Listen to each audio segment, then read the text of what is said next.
They don't talk about it in town meetings, and you won't hear it in church. But back behind those wide green fields where time feels frozen, something unexpected's growing. No, not corn, not beans. It's cannabis. Real, potent, peaceful. And the ones planting it, they're not hippies, not outlaws. They're Amish. Yeah, you heard that right. Welcome to a world you weren't supposed to see. This is the Hidden Harvest. You're watching Rustic Pantry. Let's go. 1. Deep in the fields where eyes don't wander. There's something strange about the silence out there. In those long, flat stretches of land where the road just ends and everything behind it belongs to the past. Wooden barns, clotheslines full of black and navy, horse hooves tapping down gravel like soft thunder. But not everything is what it seems. Not anymore. You see, in some of those cornfields, tucked far from the Englishman's gaze, something unexpected is growing. It ain't wheat. It's not beans. And it sure as heck ain't tomatoes.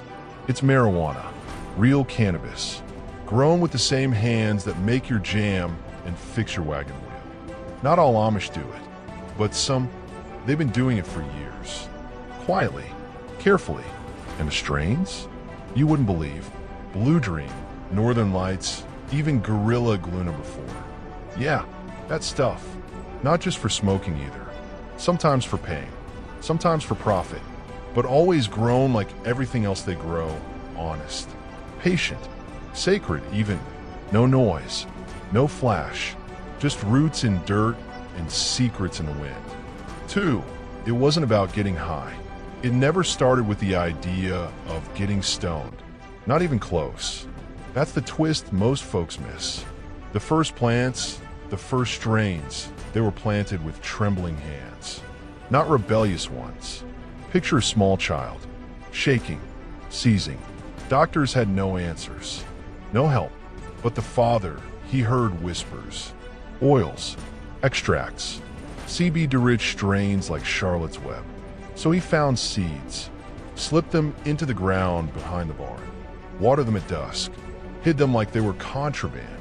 They grew, slowly, and when harvest came, he made oil, gave it to his son. And the seizures? Slowed, then stopped. Word spread, not fast but far. No Facebook, no headlines, just one family telling another. A plant became hope, then remedy. And from there, it took on a life of its own, quiet but wild. 3. Breaking rules without saying it. Now, here's the thing. The Amish live by rules. Ordnung, not just suggestions. These are codes etched into their bones. But even inside those rules, there's space. Not wide, not loud, but enough. Some districts allow it, others don't. Depends on the bishop, depends on the mood. And when it comes to marijuana, most still pretend it doesn't exist, or pretend it's just another herb, like comfrey or peppermint, as long as it ain't smoked, as long as it ain't worldly. Strains like Harlequin, Cannatonic, AC/DC, high in CBD, low in buzz, slide through the cracks.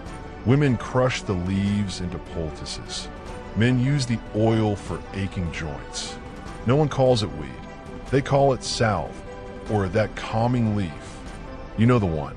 A nod, a glance. That's how the truth moves here. Under the radar, but still very much alive. 4. Money changes the map. It was bound to happen. Once laws softened and dispensaries started popping up like weeds, money followed. Real money.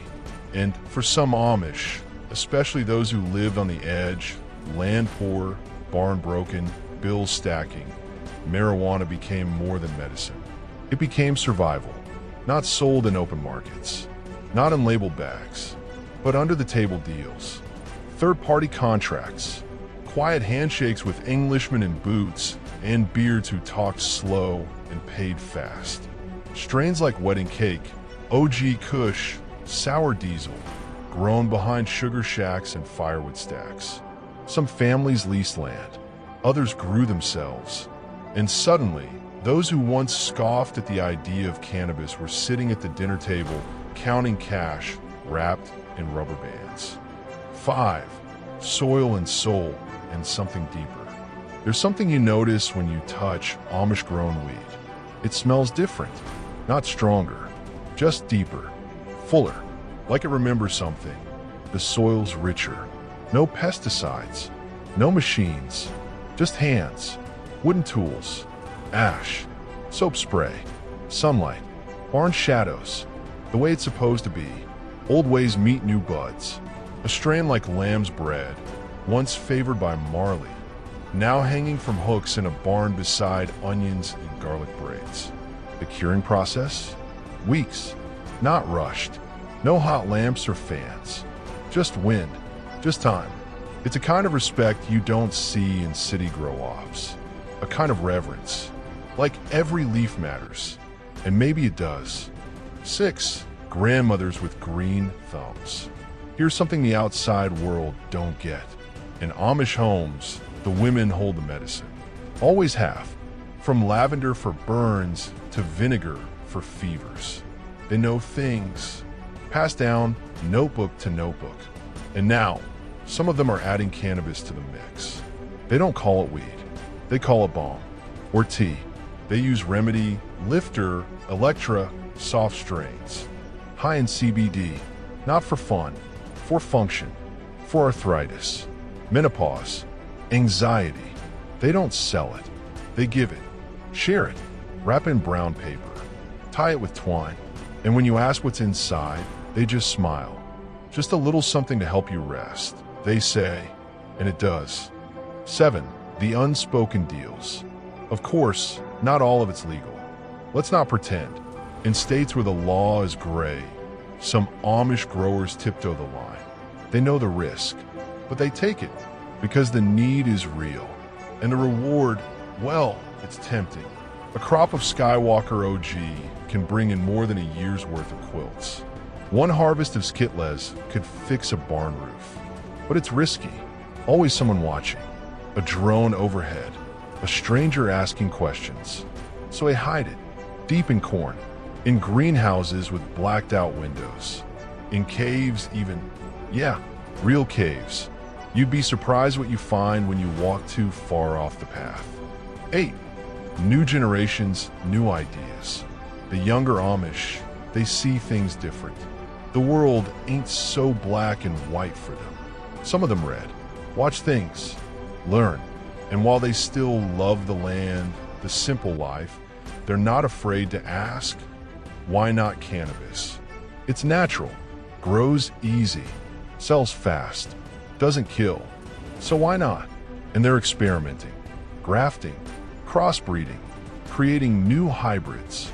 Some of them blend mimosa with super lemon haze. Others try weird stuff, strains no one's heard of, just for fun, not for sin, for science. A new generation of Amish herbalists, wearing suspenders, yes, but holding microscopes too. 9. Healing beyond the body.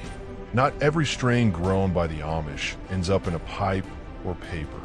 Sometimes it ends up in hands, on skin, in prayers. There's something spiritual happening here. Not loud, not flashy, but real. A kind of quiet healing. Strains like Pennywise, Durban Poison, even Super Silver Haze, they're part of it. Crushed into oils, used in rituals of care, for dying elders, for grieving mothers, for tired fathers. They don't talk about it, but they believe in it. In the same way they believe in fresh bread and clean water. It's not about getting high. It's about being whole. 10. What happens next? So what now? Do the Amish go full cannabis? Do they open dispensaries? No, probably not. But something's shifting, slowly, just like always. One family at a time. And maybe someday, there'll be an Amish-grown strain with a name like Lancaster Lavender or plain Jane Purple. Maybe not. But one thing's clear, cannabis isn't leaving. It's here, in the soil, in the medicine, in the future. And as long as it helps, they'll keep growing. Maybe not loud, maybe not legal, but real, always real. So maybe now you see the truth behind the silence. It ain't about rebellion, ain't about headlines.